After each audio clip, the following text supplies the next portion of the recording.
Évangile de Jésus-Christ selon saint Luc, chapitre 12, versets 54 à 59. En ce temps-là, Jésus disait aux foules, « Quand vous voyez un nuage monter au couchant, vous dites aussitôt qu'il va pleuvoir, et c'est ce qui arrive.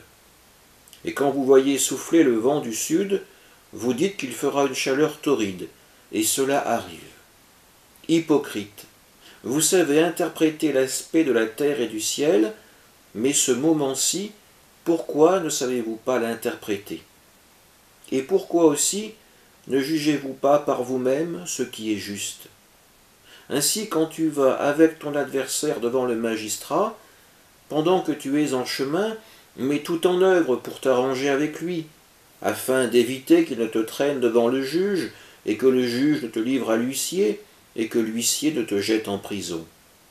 Je te le dis, tu n'en sortiras pas avant d'avoir payé jusqu'au dernier centime. Acclamons la parole de Dieu. L'échange avec ses disciples est à présent terminé, et Jésus se tourne vers les foules, et ses paroles nous semblent bien sévères. Il les met en accusation. Jésus le sait, ces gens qui sont venus l'écouter ont tous une expérience solide de la terre.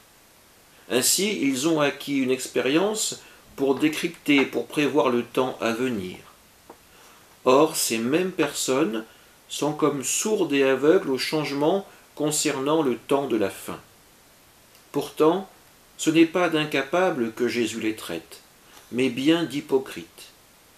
Alors pourquoi une telle accusation? Parce qu'estime Jésus, l'heure est assez grave pour que tous puissent en percevoir l'importance. Pourtant, ces hommes, ces femmes, préfèrent demeurer aveugles et immobiles.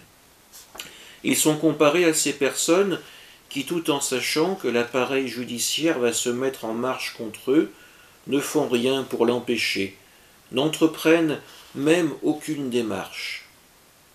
Croire en Jésus impose de ne pas rester immobile, passif, mais à l'inverse, d'agir avec conviction et confiance.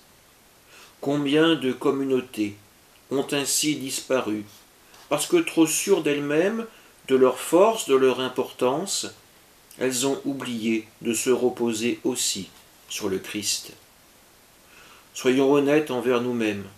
Nous pouvons très facilement tomber dans les mêmes travers. Ne rien faire est si confortable. Laisser agir les autres est si commode.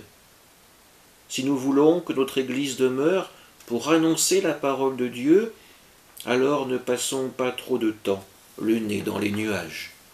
Amen.